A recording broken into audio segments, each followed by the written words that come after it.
Hi, this is Michael Buffer, and welcome to the BoxHard Podcast. Hello, everyone. This is Mikey Garcia. Yo, it's your boy, the odd guy himself, Malik King Scott.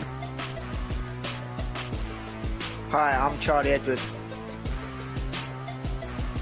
This is Fast Eddie Chambers, and you're listening to the BoxHard Podcast with my main man, Joey Coastman. Hello, everybody, and welcome to episode 39 of the BoxHard Podcast. I'm your host, Joey Coastman. I'm joined, as always, by Ayaz Sumra. Ayaz, how you doing? I'm good, Joey. How are you? Very good. I say that always, but this week I've actually got a cold, so I hope it doesn't annoy the listeners too much. We're going to start over in China. This is a card that really has to be talked about, a really, really strange one. Ian Lewison went over there to fight for the vacant WBO Asia Pacific heavyweight title. I don't really understand how he's eligible to win that belt, but he went over to face an unbeaten heavyweight prospect, 7-0, ZU1, and ZU Wu. And Ian Lewison actually knocked him out in the second round and pulled the upset here. It was a body shot, and the man stayed down, and that was the end of that. So I don't know if that was a smart move from whoever the promoter is out there in China, but Ian Lewison racks up another win nonetheless. So 15 fights in his career now, 12 wins, 2 losses, and 1 draw. And that prospect is going to have to go back to the drawing board there and work on that body area. That's it really for that card over in China. The other card in China, top of the bill, Javier Fortuna. He was defending his WBA World Super Featherweight title against Jason Sosa. Javier Fortuna ended up losing, so he went into this bout with a 29-0 record, 1 draw on his record, but he was unbeaten in 30 fights, and Jason Sosa now picks up the win. So Jason Sosa, 19 wins, 1 loss and 4 draws. Javier Fortuna, 29-1 with the 1 draw. That's it for China. We're now going to go over to the UK. Over in Scotland, Gary Cornish picked up another win. This is his first fight back from losing to Anthony Joshua with a devastating knockout in the first round. Gary Cornish now moves to 23-1 with a points win over 6 rounds over Thomas Mazarek, who's been in there with a lot of top heavyweights. He's a proper journeyman. That's it for Scotland. We're now going to go over to Belgium. Friend of the show, Joe Fournier, extended his win streak to 5 wins, all 5 by knockout within 2 rounds. So a good win there for Joe Fournier over a fairly experienced guy who had over 50 fights. So it's a good win for Joe Fournier there in the second round, this one. I think that's 3 on the spin in the second round now for Joe Fournier, so good stuff for him. That's it for Belgium. We're now going to go over to the big one, London O2 Arena. Where should we start on this, Bill Ayaz? I think we're going to start with the bottom of the card. Felix Cash actually picked up a points win after 4 rounds. He had his man down in the first round, and I thought he was pretty impressive, Felix Cash, but at the end of the day, his opponent had only had 1 fight, and it was a loss.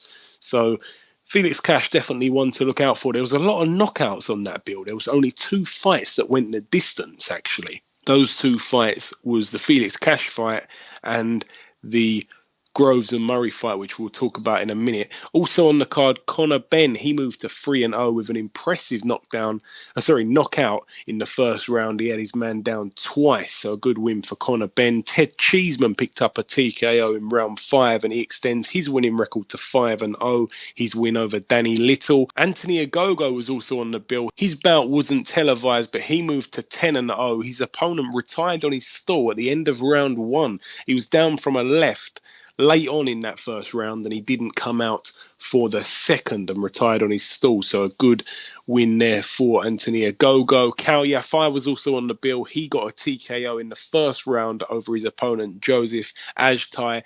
Joseph Ajtai went into this bout with 18 fights under his belt, and so did Kal Yafai. Kal Yafai with the 18 wins, Ajtai with 15 wins and 3 losses, but Kal Yafai now 19-0 and a good knockout here in the first round. Dillian Whyte was also on the bill in what I thought was a bit of a boring contest, to be totally honest. He had his man down during the fight with a right hook. Dillian Whyte just, to be honest, he looked a bit more lean than he did in that Joshua fight, but he I don't know. He just didn't really impress me. Like I say, he got the KO in round 6, and his opponent, I don't really think came to fight. He came to sort of really make it ugly. It was just one of them fights. It reminded me a little bit. It wasn't as bad as, but when Derek Chisora fought that Argentinian, I forgot his name now, and it went about 8 rounds. And then the Argentinian come over and fought Joshua, and Joshua wiped him out. It was Hector Avila. That was his name. Joshua wiped him out within a couple of rounds, and it was just a real bore fest from Derek Chisora. It was kind of like that for Dillian Whyte. It just didn't look the usual Dillian Whyte, but nonetheless, he picks up another win. It goes another 6 rounds, and his record now is 17-1. So Dillian Whyte moving ever closer up the ladder again. There was an upset on the bill. John Wayne Hibbert, he got a good opportunity to fight for the vacant WBC silver super lightweight title. Hibbert was cut on his right eye in the 2nd round. He was down from a right also in the 5th round. The bout was halted following a doctor's inspection of Hibbert's damaged eye in the 6th round. So it went down as a TKO victory for Andrea Scarpa. I think he came and put a good account of himself in, to be honest. I think he's definitely one to look out for. He looked absolutely huge at the weight.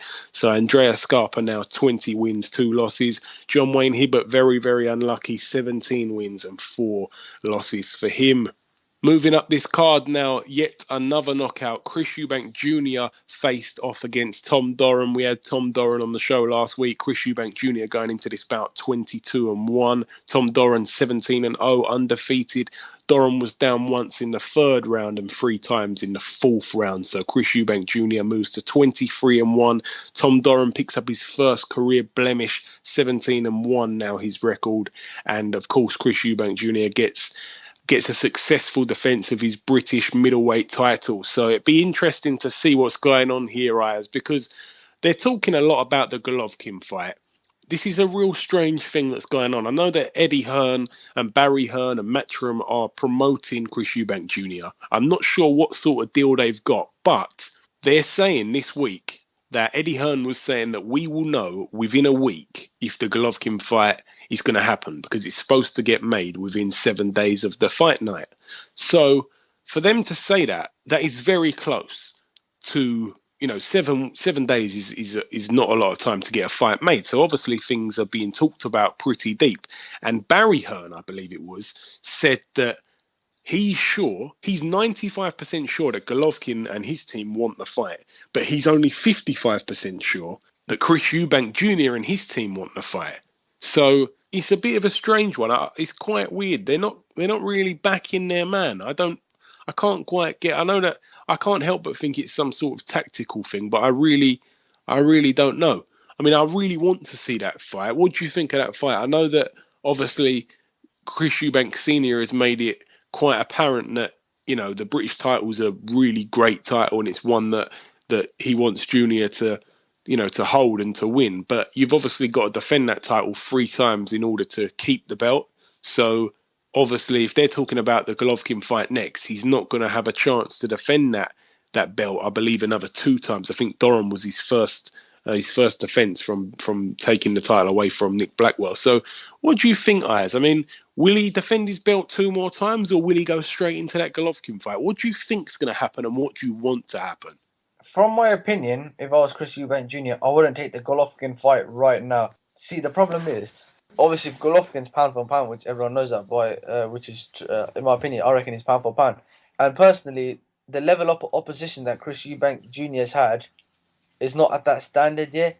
And obviously, Chris Eubank Jr. is a young fighter. I say give him I say he should fight Chris Eubank Jr. in 2017, not in September, which has been rumored they're meant to be fighting. I think that if Chris Eubank Jr. fights Golovkin will knock him out. Yeah, I mean, it's a weird one, because you're right, he hasn't fought the opposition, but I mean, I really do believe in Eubank Jr. I think he's world class. I know he's only been in there with, British level fighters at best sort of thing, apart from Billy Joe. And I think that Billy Joe done well to beat him, and Billy Joe obviously is world class. But it's a weird one. It really is a weird one. I mean, I know that there's a lot to say about that fight.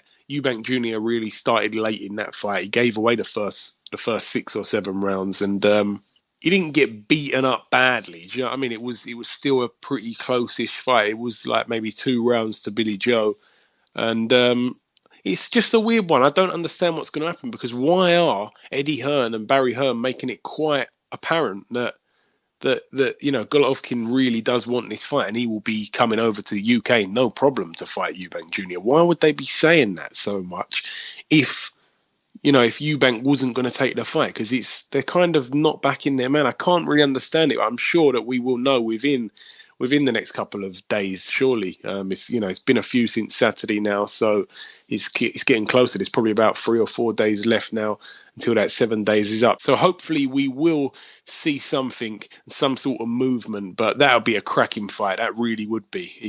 That would be a brilliant fight. I really hope it does get made. But yeah, like I said, I don't know if they're gonna give him that fight. I don't know if that would be a wise fight for Chris Eubank Jr. But I tell you what, if he takes the fight and he goes and puts in a good account of himself, suddenly, even if he loses, I mean, if he won, that would be incredible. But even if he loses, but he puts up a good account of himself, that makes him a world level fighter now, But you've got to ask questions, haven't you? He went out there and won the interim WBA world title. He was in the mix to fight Danny Jacobs. He decided to give up the title and go back down to British level. What was that about? Why didn't they do that before they come up to world title level? I want the answer to that. That's a really, really strange scenario. Whenever do you see people do that? Drop down a level without even losing? It was really weird. But anyways, that's it for Chris Eubank Jr.'s fight with Tom Doran. Very unlucky Tom Doran. I wish him all the best with the future. Also on the bill, a lot of people talking about it as one of the fights of the year before it was made.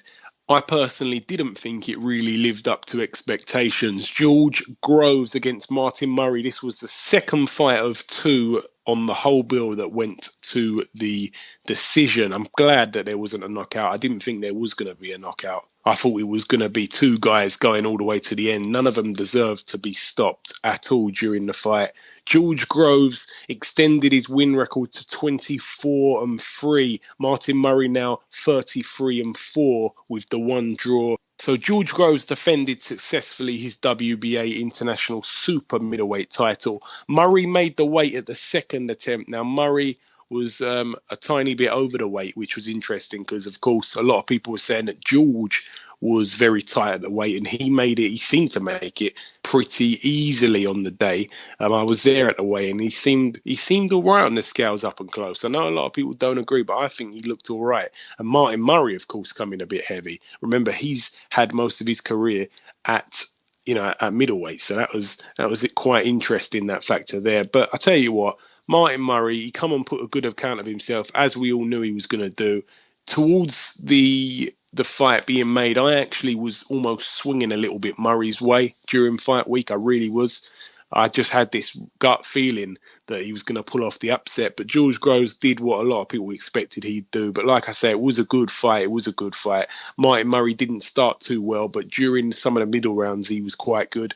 And round 12 was a round where they were both just swinging at each other. But it was a good round, but they were both absolutely finished. And I tell you what, George Groves, a lot of people were saying it, and a lot of people know that he has a bad gas tank, okay?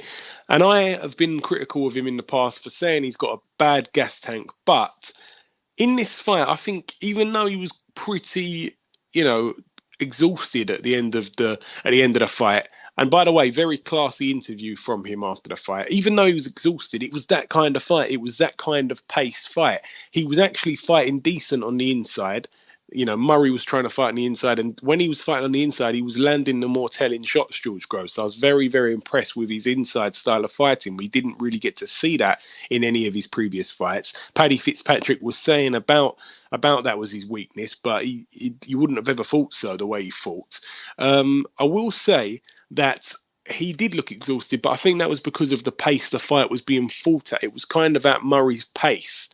George Groves, we didn't even see too much of his jab, but when he did use it, he looked good. But it was just that kind of a fight. It was like a proper fight rather than a boxing match.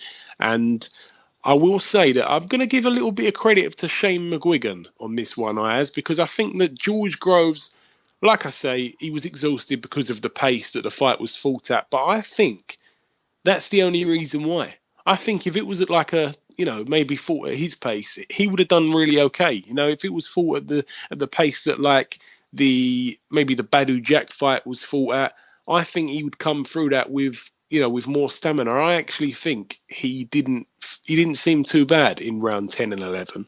He impressed me because I always think that he gasses after about 5 rounds, whereas it maybe took him 10 rounds of this fast-paced fight to start slowing down a bit. So I was quite impressed, and I probably have to give credit to Shane McGuigan. I'll have to put it down to Shane McGuigan because he's been with a few different trainers now, George Groves, and he seemed to have this problem with all of them. And it's interesting to see him with that much energy. So I like that. George Groves is looking a force again, and hopefully he'll get a shot.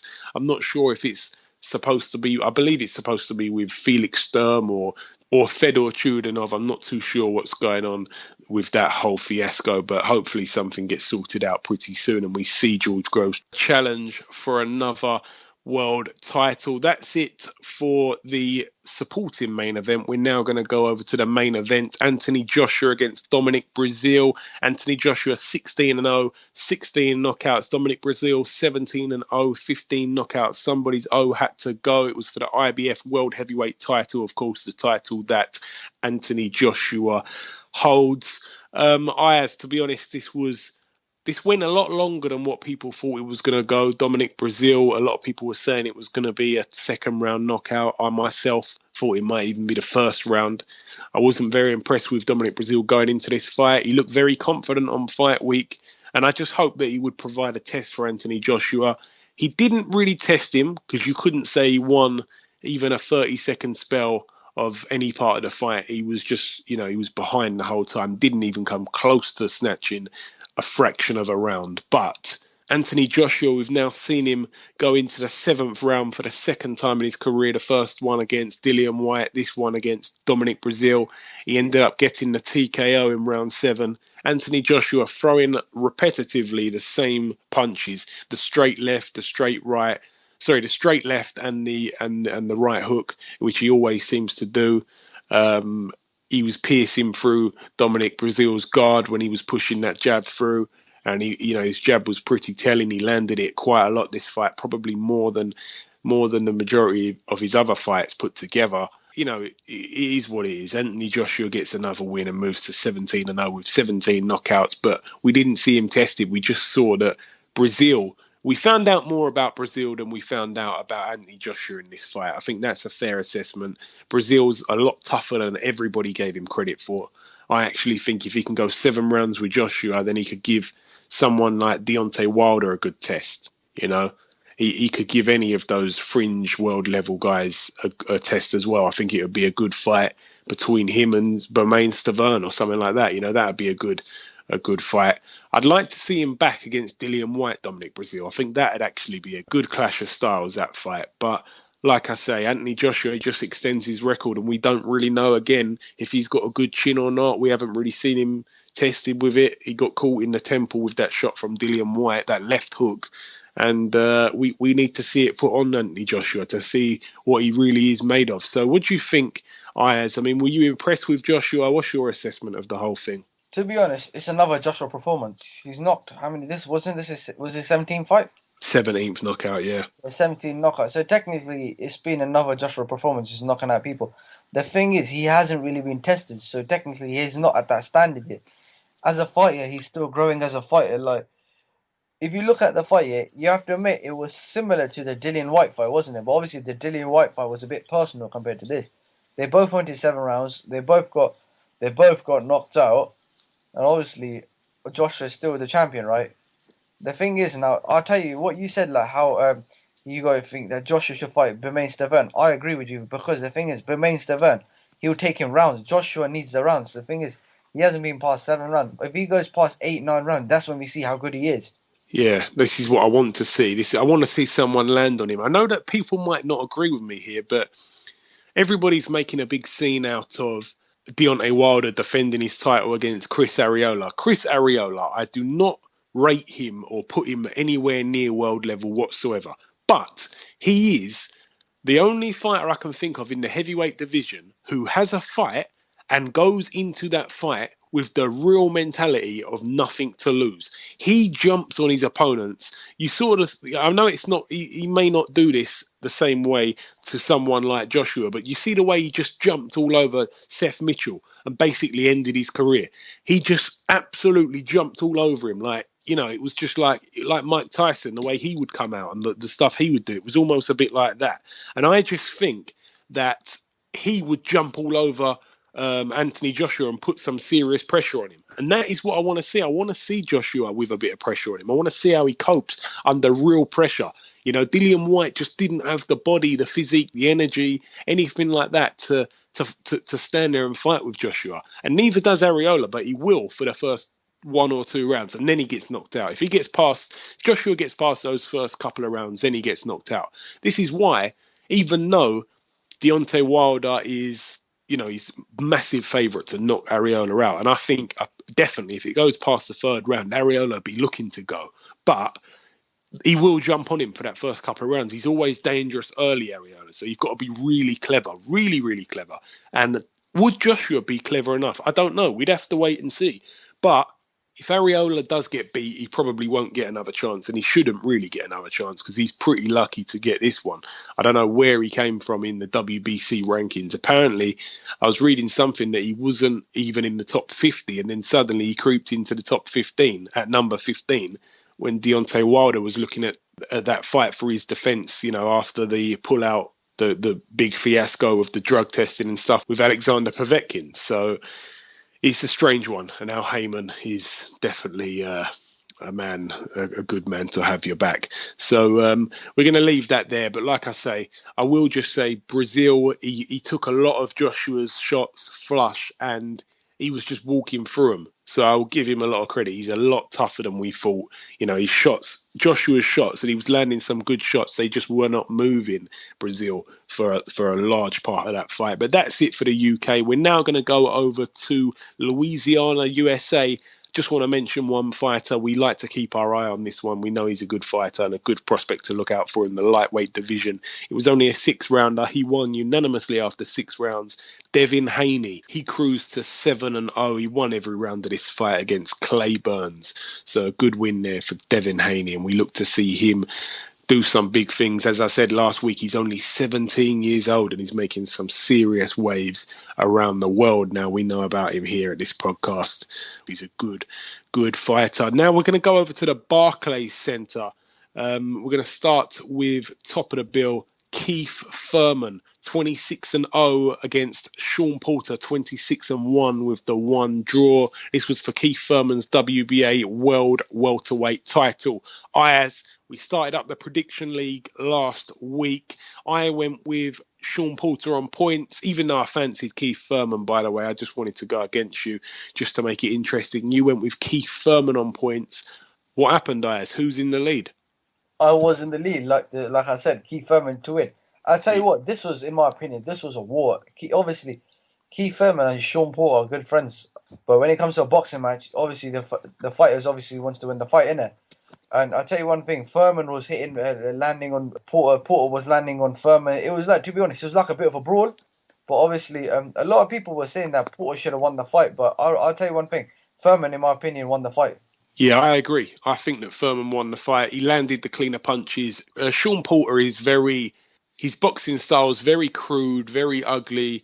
It's almost like, that's what he does. He's a brawler. He just jumps on you, throws all these punches. It's overwhelming, his fighting style. And it's if you can cope under the pressure or not. It simply comes down to that. And I think that Keith Thurman landed the better punches. He landed some good punches. Sean Porter, he took the punches well, to be honest. And Keith Thurman, I definitely think he won. I think he was the rightful winner. A lot of people were divided, but in my opinion, Keith Thurman won that. Despite Sean Porter, the thing what tricks people is Sean Porter's always coming forward. It's very hard to put Sean Porter on the back foot. That's why Kell Brook got a lot of credit when he beat Sean Porter, because he was able to put him on the back foot for parts of that fight. Not all of it. Sean Porter was coming forward. And it gives you the impression that the guy who's coming forward is winning the fight. It just does. And Keith Thurman, he was on the back foot a lot, which was impressive because it showed us that he can fight well on the back foot. And he landed the telling shots, and he landed a lot of good shots. from left hooks to right hooks and, everything, uppercuts. I think he was really good, Keith Thurman. I really was quite impressed with him. And now I think it's legitimised him a little bit. A lot of people were saying, well, who's he fought? And I think this is obviously the best win on his record. This is, Sean Porter's got some good wins himself. If anything, someone actually asked me, who's got the better wins on their record, Keith Thurman or Sean Porter? And I had to think about it a little bit. And I think that Sean Porter's got the better wins. Definitely the best name, amongst the pair of them is Adrian Broner. Sean Porter beat Adrian Broner. That's definitely the biggest win. But that Sean Porter, the way, I'm not saying Malignaggi's a huge name, but the way he dealt with Malignaggi was quite a statement. So this is a really, really good win for Keith Thurman. I'm really impressed with him over here. So he moves to 27-0. Sean Porter now 26-2. No shame in those two losses, both losing to world champions. That's it for the Barclays Center, Brooklyn. We're now going to go over to the Bomb Factory in Dallas, Texas. Top of the bill, Matt Korobov. He fought Brian Vera. So Matt Korobov going into this fight with a record of 25 wins and 1 loss. Brian Vera with a record of 23 wins and 10 losses. I always thought that Matt Korobov was going to win this fight pretty handily, and it turned out that he basically won every round. It was only an 8-rounder. So Matt Korobov now 26-1. Of course, that one loss coming to Andy Lee. Also on that bill, Mike Mile High Alvarado. He picked up his 36th win in 40 professional contests. He picked up the win over Josh Torres. It was only an 8-rounder at welterweight, and actually Mike Alvarado won this fight via majority decision. I didn't actually see the fight, but it was very close, as you can tell, with a majority decision. So nonetheless, Mike Alvarado picks up the 36th professional win. What a career he's had. And of course, last week we introduced a new part of the show. We were going to be talking about fighters with the craziest names. Ayaz, I don't know if you can remember the guy's name last week, Honey Boy Padillo, okay? He was set to fight his opponent. I can't remember who he was fighting, but he was 1-0 and he was fighting in the Philippines, Honey Boy Padillo. Well, I'm here to give you some unfortunate news.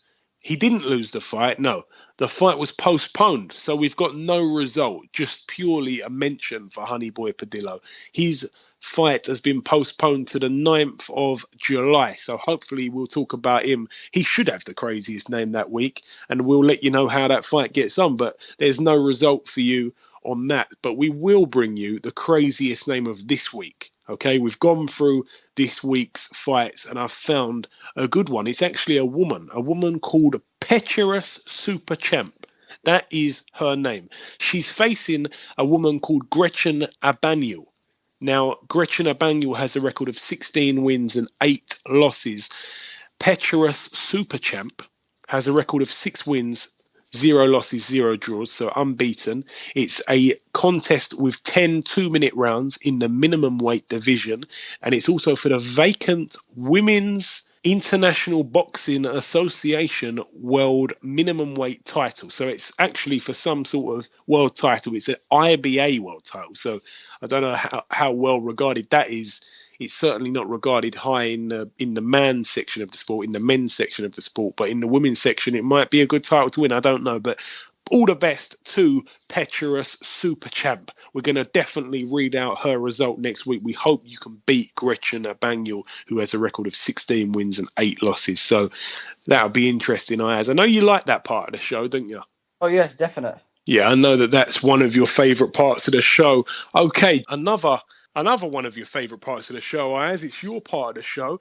Bring us some news for this week. July 9th fight between Tyson Fury and Vladimir Klitschko has been postponed due to the fact that Tyson Fury has had an ankle injury. Yeah, we found out, the news broke out about this during the weigh-in for the Joshua fight in Covent Garden. So everyone around there, including myself, was stunned by the news. We thought it was some sort of joke or some sort of ploy for some sort of entertainment from the Furies, but it really wasn't when we saw the photo evidence, and it's a real shame that this fight's been put off. It's weird because me personally, it just didn't feel like the fight was coming round in 2 weeks' time. It didn't feel like it. I wasn't excited for it. It was just weird. I don't know why. I don't know if it was because of the Joshua fight was made before that and I had a bit of excitement stolen by that or what, but I just didn't feel excited for it. I don't know what that was about. Maybe I knew something. I don't know. Maybe I had some sixth sense about that fight. But we're looking to hear a new date on that. I think they're talking about October. I hope it's still in the UK. I really hope it's not going to get moved to Germany, because that will really raise a few question marks. But yeah, that's it for that part of news. Is there any more news for us, Ayaz? A big one. Frank Warren has delivered Liam Smith a blockbuster fight as he would defend his WBO super welterweight belt against Mexican superstar Saul Canelo Alvarez on September 17th. Wow, September 17th. There's a lot of fights getting made around September time and May time. It's a lot. Usually that's Mayweather's 2 months, but it seems that Canelo has took them over recently with the Khan fight in May, and this fight on September 17th. Liam Smith gets a big chance here. This just goes to show, in my opinion, Ayaz, it's a real strange one, Ayaz, because of course we know that the middleweight WBC champion of the world was Canelo. He took that title off of Miguel Cotto. He defended against Amir Khan, etc.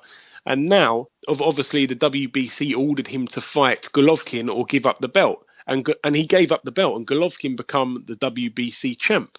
And everybody thought, oh, look at him, he's ducking him. But then he turned around and said, oh, no, I'm not ducking him. I'm going to make the fight. We will be talking about the fight, but maybe just not in the window that the WBC have given me. So he lost the title, or he gave up the title, should I say, and then Golovkin becomes champ, and then we're waiting for some announcement. Is it going to get made? And now he's decided to move back down to 154, where he is originally a 154 fighter, and he's now going to fight Liam Smith. So it just seems that he really is running from Golovkin. I don't like to point the finger too much on this podcast, but I'm being honest. It really does appear that he's running from Golovkin. He's moved down a weight division. Often you see fighters move up a weight division to try and run, but he's actually moved down. Is this because Golovkin can't probably chase him down? If he moved up to 168, Golovkin would probably be ready to chase him up to 168, but I don't think Golovkin will go down for anyone unless it's a real huge fight like the Mayweather fight or something like that. But yeah, Beefy gets a chance, Liam Smith. And what do you think about this fight, Ayaz? Has he got a real chance? I know obviously Beefy holds the WBO world light middleweight title, and he's a good fighter. He's unbeaten. How do you see this fight going? Obviously, Canelo's going to be going into this fight as the favourite, but you can't underestimate Liam Smith. So I'm not quite sure. As the fight gets closer, I'll know who I'll pick for the winner. Yeah, I don't want to go against Liam Smith, but because I really do love the Smith brothers. I honestly do. I think they're all an absolute credit to the sport. I think they're brilliant. I'm a massive fan of the Smith brothers, but let's have it right. He won the title. He won the vacant title against John Thompson, Liam Smith, if I remember correctly. He's defended it against Jimmy Kelly and that other guy. I can't even remember who it was. Was it Radzovic or something like that in his last fight? He's knocked both of those guys out in his 2 defenses, and both of those guys are absolutely. I'm not saying, look, no disrespect, but they're just not on world level. They're not even on European level. They're, a lot of people say that they're not even good enough to win a British title, the 2 guys he's defended against. Maybe it's not Liam Smith's fault. I'm not saying it's his fault, but I'm saying, is that ideal preparation to fight someone like Canelo? What fight has been ideal preparation? If not, is he going to be prepared to fly in some seriously top-class sparring partners? Will he be doing that? I know that we had Hassan and Dam on the show recently. Hassan and Dam does a lot of sparring and stuff down at Joe Gallagher's gym. I know that, do you know what I'm going to say? They're definitely sparring for this. They must be, because Hassan and Dam, obviously, he's a bit bigger, but he'll be in that gym and he'll be ready. And that's a good fighter to spar against. But are they going to be bringing in some other top quality people to spar with? Who are they going to bring in? They need to bring someone in, because he hasn't fought anyone of even relative note. Like I say, I'm a huge fan of Liam Smith. I really hope he can pull it off, but you've got to be honest here. I can't see him beating Canelo unless he does something, or unless I don't know, unless something strange happens. I really can't see it happening. I'm very sorry to say that, because I really love backing the Brits, but yeah, I really can't see anything happening here. Ayaz, have you got anything else to say, or is that the rest of the news done? When Amir Khan fought Canelo, right, Khan flew over Liam Smith to Virgil Gym, and they actually had a sparring thing. So it'd be quite good if Liam Smith gets Khan and if Liam Smith spars Khan ahead of his Canelo fight, because obviously Khan's got experience fighting Canelo. Yeah, I mean, obviously, that's an interesting point you're making there because Liam Smith would have had to replicate Canelo's style. So that is interesting. He's had to sort of. That's a very good point you brought up there, Ayaz. But I don't think he'll bring in Amir Khan because Amir Khan is completely nothing like Canelo's style, and I don't think he could even try to fight like Canelo. All he done, Canelo barely. I don't think he won a round until he got that knockout punch. I really don't. I think Amir Khan just did what Amir Khan does and throws loads and loads of punches and flurries of punches, definitely outlanded Canelo, and then Canelo just sparked him with a shot. So I don't really think there's anything he can take from that fight or anything anyone can do. He got hit a lot in that fight, Canelo. He wasn't troubled, but he got hit a lot, and then he landed a big right cross. So for me, it's a tough ask for Liam Smith, but I really hope I'm wrong. But I'm sure we're going to do a lot of analysis nearer the time. But we're going to leave that one there. Ayaz, is there any more news, or is that it for the news part? There is no other news. Okay, then. Thank you, Ayaz. Before we end part one, there's one last thing to do. Of course, it's to welcome our first guest. Okay, now it's time for our first guest on this week's show. Ladies and gentlemen, please welcome undefeated Super-Flyweight world contender Kal Yafai. Kal, welcome to the show. Thanks, mate. How you doing? Yeah, very good, brother. Yourself? Yeah, not bad, thanks. Not bad. Excellent stuff. Now, of course, you fought on the Joshua undercard on Saturday. Your bout wasn't televised. I know it ended very early. How did it feel in there, Kal? And also to get back out in London again for the 5th time now? Yeah, it was good, it was good to get, I wanted to get some rounds under me, so it's good to be out again, make weight, get the 8-ounce gloves on, and, it's good to feel naked again in the ring, with my shorts and gloves on, but it's just a shame I never got to get more rounds under me, but I'm sure that will come. Now, going into this fight, you both had 18 fights, your 18 fights, all by wins.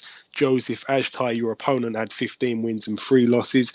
He lost via TKO to Andrew Selby, a split decision to an undefeated fighter, and of course in his last fight he went the distance with double Olympic gold medalist Zhu Shiming. Now, you knocked him out in the first round. He was down twice. He's never been stopped that early, so surely, Kal, because I was quite shocked that it wasn't on TV, but surely you've made a bit of a statement there. Yeah, kind of, but the thing is, with these kind of fighters, I know that if I catch them clean, like I've said before, if I catch them clean, and especially if I catch them clean early, it's going to be over and done with pretty much in the first round. So it was, it's just one of them where I knew I knew what I was capable of doing, and I just went in there and done what I had to do, really. Yeah. Now, you've got 4 first-round knockouts in your last 5 fights now. The one before last time, of course, you stopped world title challenger Dixon Flores in the first round. You haven't just come knocking on the top of the division. You're almost knocking the door down. When are we going to see you in a world title fight, Kal? I know that I've seen Eddie Hearn talking recently about the possibility of it happening later this year. What are the chances of it happening? Well, it's looking very likely now. It's looking very likely that I'll be fighting for the world title in October in my hometown of Birmingham. So that's something I'm really looking forward to, and hopefully Eddie can pull that off. So it's just a waiting game really now to see if I'm going to fight for the world title and who it's going to be. Ideally, would you like to jump straight into that next, or would you want to fight in the meantime? I'll leave that down to my team, really. I'd let them decide what's best for me, but, it's more than likely I'll jump straight in, but if I'm asked to have another fight before, then I'll probably take that, because, the more rounds or the more experience I can get, the better. Yeah, of course. Now, how much will it mean to you, Kal, not only just to join that ever-growing list of British world champions at the moment? Obviously, you know that boxing over this side of the world is on fire, but also to be the first Birmingham man to win a world title. How much will that mean to yourself? Oh, it will mean a hell of a lot. We've had a few world title challenges from Birmingham, but never a world champion. So for me to be the first will be absolutely massive. Not just for the city, but for myself, for my family, and obviously all my team. So it's something I'm really excited about, and something I'm really, really looking forward to doing. Now, I know that you're close with Anthony Joshua. Do you see him as the man to beat in the heavyweight division at the moment, Cal? Who's the main man in your opinion? A lot of people obviously say Fury because of that win over Klitschko, but I know that, of course, you're closer to Joshua than you are Fury. What's your view on the whole situation at the heavyweight division? Well, the good thing is the heavyweight division is booming at the moment. You know, there's a lot of talent flying around. You know, you've got Anthony Joshua and Tyson Fury, and I know both of them, and you know, we've got lots of David Price also, who's back and who's going to be knocking on the door soon also. But it's great that we've got this bunch of heavyweights now, and I think Joshua, obviously, he's a man that everybody wants because, you know, he's just such a massive draw in the heavyweight division, and not only that, I think he's the biggest draw in boxing in the UK itself. So I think everyone wants a piece of him, and so I think he's the man that everybody wants. Yeah, I can't disagree with that. In the amateurs, of course, you had a couple of run-ins with Andrew Selby. We had him on the show previously. He said a lot of nice things about yourself, to be honest. What are you making of his progress thus far in the pro ranks, Cal? He's making great progress. You know, I know him very well. You know, we're good friends, and we've boxed each other 3 times now as amateurs. But yeah, he's doing really, really well, and he looks really, really good in his last performance. I enjoyed watching that, and hopefully he can move on and defend his British title and win it outright before he moves on to do some better things. And now, of course, this title opportunity for yourself is likely to come at flyweight. At super flyweight. Yeah, sorry, my mistake. Is there any chance of you? I know that obviously, you know, that's looking like what's next. But is there any chance that in the future you'd move up a division? Obviously, that's quite a popular division at the moment with the likes of Jamie McDonnell and Lee Haskins holding titles in that weight division. Yeah, why not?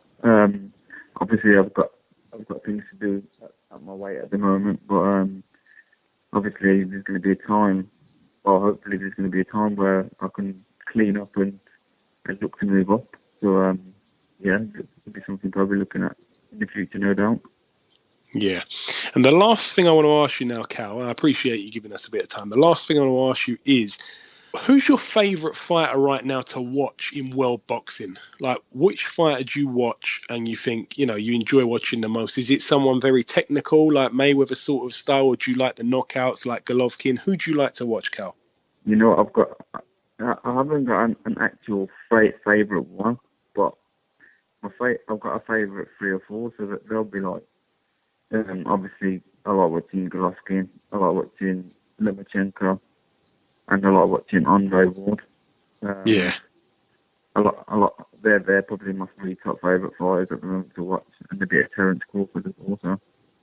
Yeah. But there's so many that I like watching, but I do like watching aggressive fighters, and I do like watching people that actually want to knock people out. Yeah, you can't disagree with that. Also, I just want to get your opinion quickly because it's a fight that's been made this week.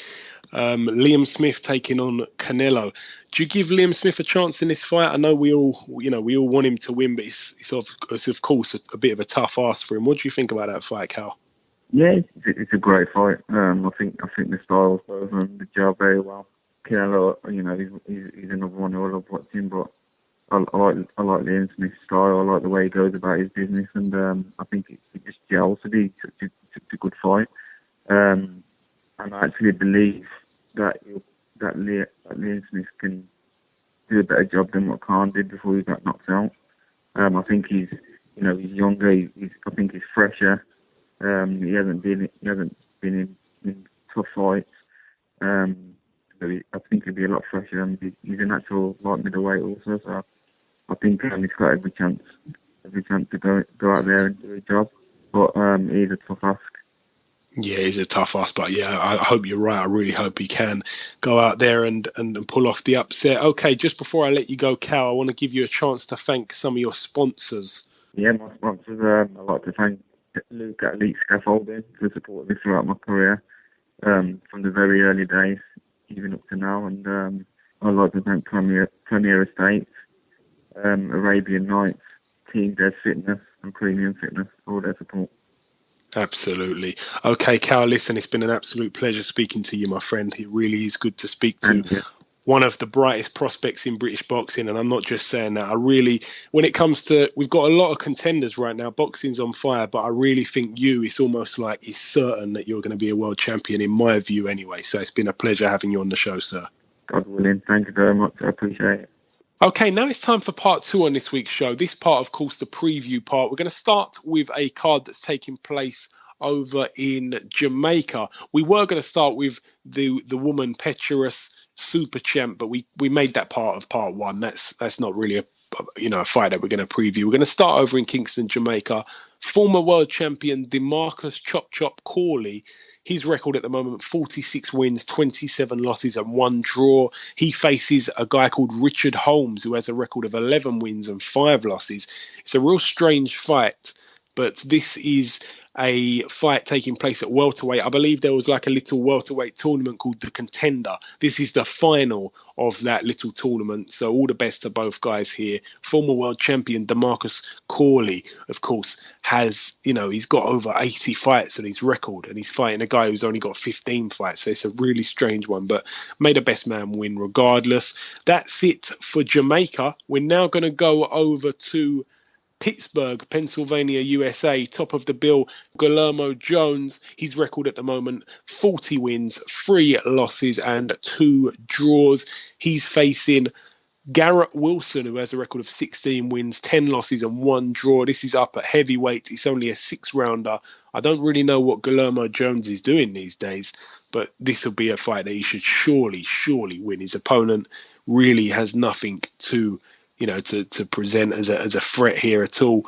Also on this bill, Amir Imam, 18-1. He faces Wilfredo Acuna, 16 wins, 19 losses. This is up at super lightweight. It's only a 6-rounder, and Amir Imam will probably win this pretty easily. Apart from that, some really weird fights on the bill. No one really of note at all to mention. And we're going to finish with this last bill here. As I said, there's really not too much to preview. Friend of the show, Jermall Herring, 15-0. He faces Denis Shafikov.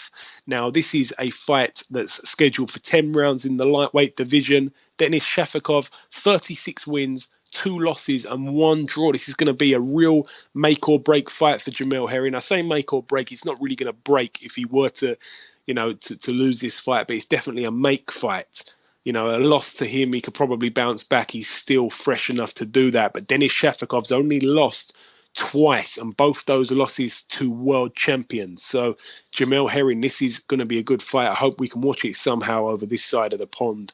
But Jermall Herring, as I say, good friend of the show, and I really hope he can pull this win off. And if he does, he really does rubber stamp his name in that lightweight division. Also on that bill, Patrick Szymanski, 15-0. He faces Wilky Campfort. Wilky Campfort we've had previously on the show back in 2015. The back end of that, he fought Jermall Charlo. That's Jermall Charlo, the guy who held the world title at 154 first out of the 2 Charlo twins. And Wilky Campfort actually come up short on that night. One of his 2 losses are to Jermall Charlo, but he's looking to get back in the picture against an unbeaten fighter here, 15-0 record. So all the best to Wilky Campfort on that one. And that really is all we've got for you on the previewing part of the show this week. We're now going to welcome our second guest. Okay, now it's time for our second guest on this week's show. Ladies and gentlemen, please welcome former IBF light middleweight title challenger, Silky Wilky Campfort. Wilky, welcome to the show. It's a pleasure to have you back on again. Thanks for having me, man. I really appreciate the opportunity, man, for you guys having me back on the show again. Thank you. How you doing? How you guys are doing today? Yeah, we're doing well. How about you? I'm doing good. Just training on my way to the gym right now. As we speak, getting ready for my upcoming fight this week on ESPN. Okay, good stuff. So we're with you on the road. It's good. Wilky, it's been a while since we last spoke. We spoke just before your world title challenge against Jermall Charlo. What's been going on from then until now? Everything's been, it's been like after that fight, though, man. It was a sad loss and stuff like that. I wasn't happy with the way things went. like, I prepared myself the best that I could, me and my teams and stuff, but I just wasn't happy the way things went. So, you know, after the fight, I went on, like, you know, depression and stuff like that. It's like, wasn't really training, but I still went back to the gym, like, helping out the kids and stuff like that at my gym, help them to get ready for their tournaments. But it was kind of sad for me because I didn't like the way the fight went because it was my chance. It was a big opportunity, man, for me to accomplish my dream of becoming a world title. But it didn't happen, so now I just put that behind me, man. I just put that behind me and looking forward to the fight this Saturday. Yeah, because I know that you were quite happy with the notice that you got for that fight because obviously you haven't been given long notice for a lot of your fights. Nah. I know that obviously you said there you were a little bit depressed after that fight, which I'm sad to hear. How long have you been in the gym? How much notice have you had for this upcoming fight on Saturday? With this fight right here, believe it or not, I have more time to prepare this fight than my title fight. My title fight I only had like 4 weeks and a half to get ready for it, but with this fight right here, they gave me they gave me 5 weeks and stuff like this. So I've been training. I have a new trainer that I'm working with Tony Morgan. And then I don't know if you guys are familiar with his name. He's a former trainer of Andre Berta, so I'm training with him now. So it's just he's been helping me a lot, you know, teaching me different things, and you know, I'm learning, you know. Yeah, that's a good link up. I'm happy to hear you say that. Of course, you're jumping right back in at the deep end a little bit here against another undefeated fighter by the name of Patrick Szymanski. I think I've got that right. Yeah. How much do you know about your opponent, Wilkie? How much do you know about him? I don't really know much about this kid. I don't really know much about him. One of the things I know is he's a young, hungry, undefeated kid and stuff like that. And it's my job to come this Saturday just to take the O away from his record and stuff like that. And that's what we've been working on. I've been pushing myself at the gym and stuff like that, you know, so just to make the upset, you know, get an upset. Yeah. Now, of course, he's 15-0. Something that I realized, is this fight made at middleweight? He's been. I believe he has a few fights at middleweight, but you know he had a few fights at middleweight. But I don't know. You know how these guys are, man. They come up and down the weight and stuff like that. But me, it's like my goal. I want to get down to 147 because like I walk around like when it comes fight times and stuff like I don't have to kill myself and struggle and go on diet and stuff like lose. Or I have to lose like 15 or 20 pounds and stuff like that to make the 154 limit. I walk around like 10 pounds above my fighting weight. But my goal was to get down to 147, but when this fight came to the table, I didn't have no time. They didn't give me enough time just to get down to 147, so I took this fight at 154. Okay, so just to confirm, this fight is at light middle, yeah? Yeah, this fight right here is a light middleweight, 154 pound limit. Okay, good stuff. Okay. Now, of course, you said before to us when you was on the show last time that you love fighting on the road and the crowds booing you actually gives you an extra kick. Now, I know that this guy's Polish. He's had a few fights. His last few fights have been in the USA. But I believe you're the away fighter here. Is that right? Yeah, like, believe it or not, though, man, it's like, even though he's from Polish, because, like, over there in Pennsylvania, it's a big Polish community over there, like the population over there, the Polish is very big over there. So it's like, you know, it's like his hometown. I'm going to his hometown. So this is like nothing. This is nothing new. I'm used to that. So, you know, I just got to go over there and just do what I got to do. You know, do what I got to do, just ignore the crowd and do what I had to do just to get the win. You know. So are you expecting a hostile reception? I know you'd be hoping for one. The way that you like it. Yeah, I never ever since I started boxing, man. Ever since I started boxing, I never had it easier and stuff like that. I had to take fights. So most of my fights been in my opponent's opponent's backyard, you know. So I always found a way to get a W until the last fight with what's the name with Charlo and stuff like that, you know. But this is nothing new to me, man. Going to my opponent's backyards, man, and fight. You know, I just gotta go. It pushes me. It gives me extra motivation. I know there's nothing. They're not there for me. They're there for their guys. So it's my time to keep them quiet. It's what I have to do just to get the win. You know? Yeah, of course. And I wanted to ask you: are you still linked up with Al Heyman?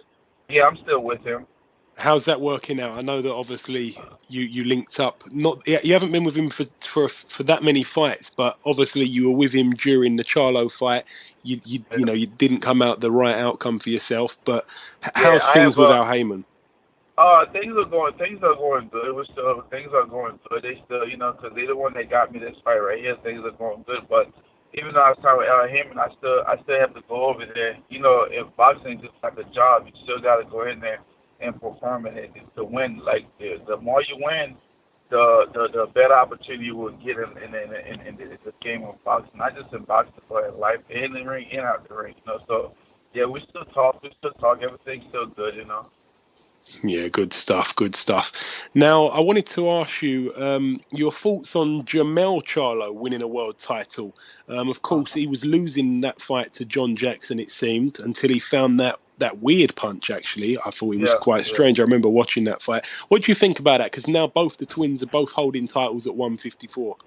Yeah, it hurt me a little bit because I know John since the amateur, and him, his brother, his family, man, he's very, very nice guy. He's very humble. I was going with John. To me, he was fight easily, you know what I mean? But once again, it's boxing, one punch to change the fight, so he lost and stuff. But I believe he'll bounce back and then he'll get another opportunity to fight for the title and win the title. Yeah, I was speaking to Julius actually on the night of that fight. He's a really good guy, as you said. Really good family, the Jackson family. Yeah, his whole family, man. His whole family, his brother, his dad, those guys, they're very nice guys, very humble, cool people. I have nothing but respect and love for them. Yeah, absolutely. Me too. I wanted to ask you, how's your own boxing gym going? How's the Bulldog boxing gym going? Are you still training kids at the moment? Yeah, the gym. Most of the kids, I'm not. Because the gym, we had to close the gym. We had to close the gym because we didn't pass for some reason, because we didn't own the building, and then we didn't pass the fire code, and then we didn't pass the fire code, and then the city came. They put a notice on the door. Either we had to fix the problem or close the gym. And then when we went and approached the building's owner and stuff like to fix the problem, they didn't want to fix the problem. So if we would have stayed, we would have get fined. So we had to close the gym down. But now we're looking for another spot though to reopen the gym and stuff like that. So we'll be back in business pretty soon. I really hope so, because I know that outside of the ring, that was something that you enjoyed doing, that. And of course, as you're saying, you were a little bit low after that fight. I'm sure if the gym was buzzing, it would have picked you up a little bit, Yeah, believe it or not, though, man, around the time after the loss, though, the gym was still open. And then when I went back to the gym and stuff like that, the way the kids, it was this cheer still cheering me on and stuff like that. It was like, coach, no matter what happens, you still the champion to us and stuff like that. So they helped me out a lot, though, man. So we need to open the gym back up, though, man, just to help out the kids and stuff like that. It was a good thing, because there's a lot of parents calling my phone, asking me, they're telling me like ever since the gym been closing down and stuff like that, a lot of the kids, they're not doing what they're supposed to be doing, because at my gym, it wasn't just about boxing. We was teaching the kids like discipline and like self-discipline and everything, respect. It wasn't teaching them boxing how to fight and things like that. So sooner or later, hopefully everything goes well, and then we'll find a place pretty soon to reopen the gym and stuff like to get back to the community and stuff.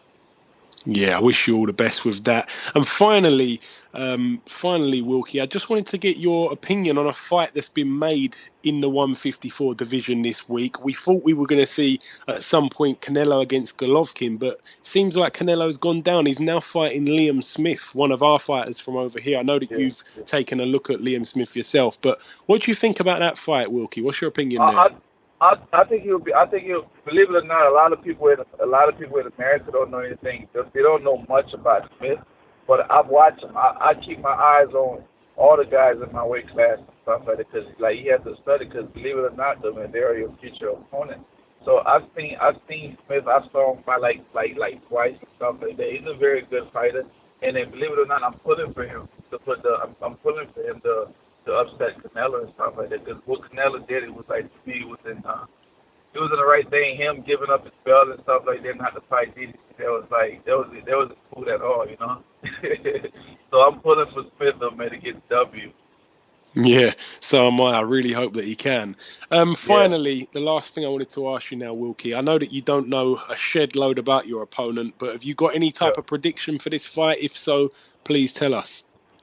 For this fight right here, man, it's always like my attitude is like this, though, man. I go because I know the judges, the opponent, they're always against me. You know what I mean? They're always against me. Not just like against me, always against the Haitian fighters and stuff like that. So I know this kid ain't going to have a lot of people in the crowd backing him up, you know.